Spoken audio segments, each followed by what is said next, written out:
most people will need something like 15 to 30 total working sets for their whole body per session. You can condense that into 30 minutes. It's cool to say, yeah, listen, 1 hour a week, and you can have amazing benefits of health, quality of life.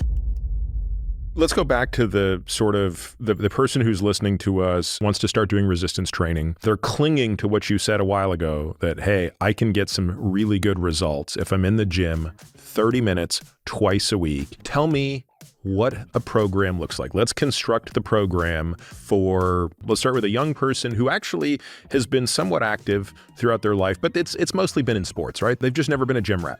Sure. But they've listened to this podcast enough. They've listened to you enough to know, like, hey, there's value in developing strength, and, Sure. and I'd like to have some hypertrophy. I want to look a little better. So what's our 2 30-minute day workout look like? So I'll describe to you what week 1 could look like, and then I'll tell you how to scale that afterwards. It's not just the same every single week. Yeah. So what you want to do is, if you're training twice a week, let's call it Monday and Thursday for simplicity, you do want some symmetry. So you don't want a situation in which you train with weights Monday, Tuesday, and then you take the rest of the week to do other stuff. If you only train twice a week, you want it to be roughly evenly spread. So Monday, Thursday, Wednesday, Friday, that sort of thing. And because your muscles don't take usually a whole week to recover, but if you push them hard, maybe at most half a week, you can train every major muscle group of your body in every single session that you do. So both Monday and Thursday will have every major muscle group being trained. Routines that have the muscle groups separated are called split routines, chest one day, back the next. Mostly pro bodybuilders are the only ones that benefit from that sort of thing. And there's a lot of nuance about how to execute that sort of thing.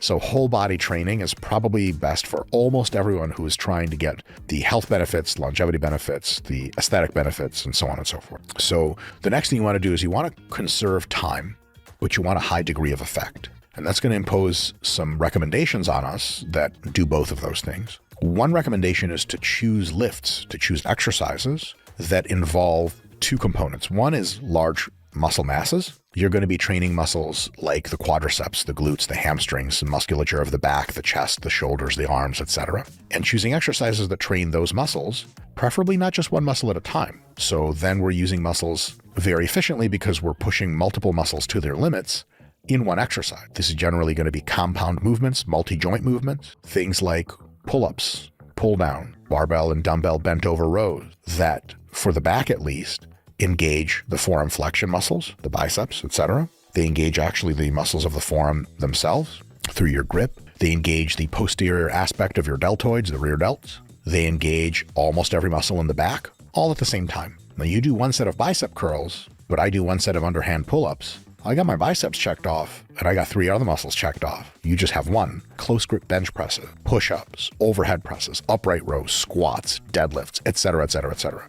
These are the kind of movements that train multiple muscles at the same time, and thus they are insanely time efficient because you do a few exercises and you're like, holy crap, that's all of my upper body. If you do some kind of rowing machine, you do some kind of machine or barbell or dumbbell that's a close grip press, you do some kind of upright row situation, then you've technically trained kind of every single muscle in your upper body to a substantial extent because every single exercise trains 3 or 4 muscles at a time.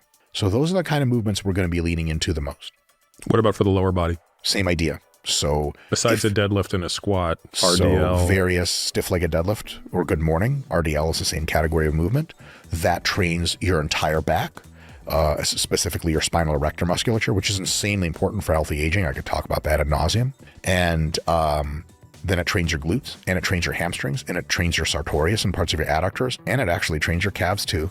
Holy crap, that's one exercise. You integrate some kind of lunging pattern into that, or some kind of squatting pattern, be it a hack squat, leg press, barbell squat, you name it. And all of a sudden, you've run out of muscles to train in your lower body because everything has been done to a high degree of diligence. Again, I see 45-year-old financial advisors who don't have a lot of time. They have family obligations, they have work obligations, they have other hobbies, and they're doing like leg extensions in the gym. I'm always like, man, I hope that guy's hurt and has a good reason to be doing those. Because if he's not squatting or lunging or doing leg presses or something, he's just using up time in the gym, training one thing at a time for no good reason at all. When this person's coming into this situation and they don't have a high training history, what are the tools you use to teach them how to do these compound movements safely? Admittedly, they're not going to be starting out with a ton of weight, but that's the biggest tool. Yeah. Starting out with low weight. There's no movement the human body can do which unloaded and not pushing the muscles and tendons to their extreme has any higher risk probability than any other movement.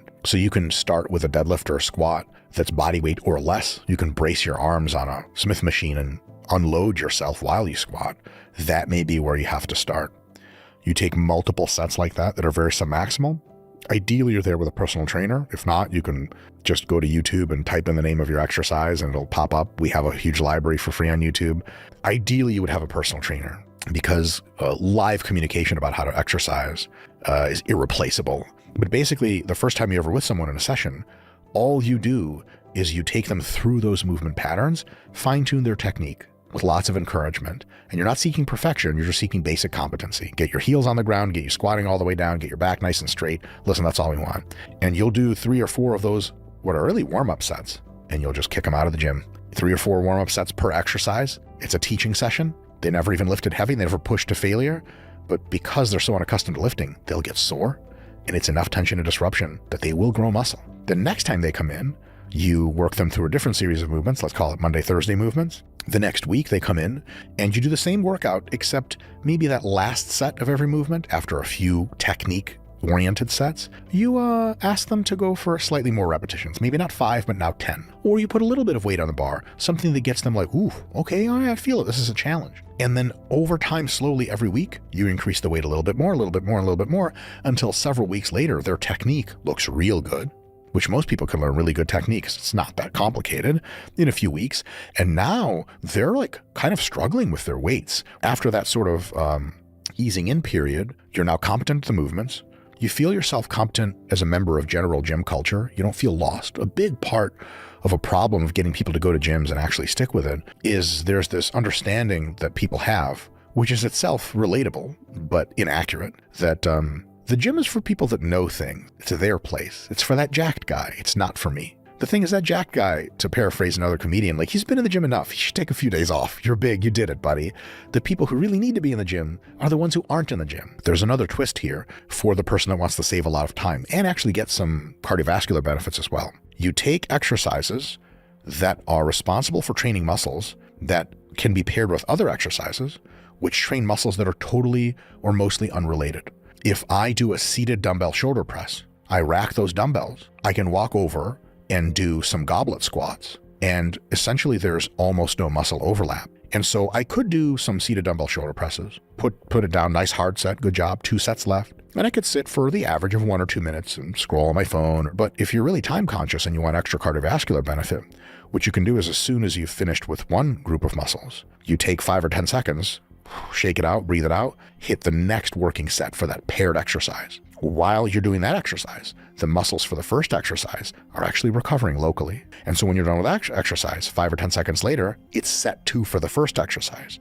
So you pair these unrelated work sets together, unrelated exercise, such that when you've done 4 sets of one exercise, let's say a close grip bench press that trains the pushing muscles of your body, if you've paired that with a row or a lat pull down, then really you've done 8 total working sets, and you've just knocked off 80% of your entire upper body in an amount of time that the dumbbell press by itself guy has just finished only his front delts and triceps. So rest times in the gym, outside of getting a drink or just trying not to faint, are probably not your best friend if you're just going for general health, general aesthetics, this kind of stuff, especially beginning. And so that allows us to condense a lot of work. Most people will need something like 15 to 30 total working sets for their whole body per session. You can condense that into 30 minutes, but you're working almost the entire time. But also, there is now more and more research accumulating that doing difficult things physically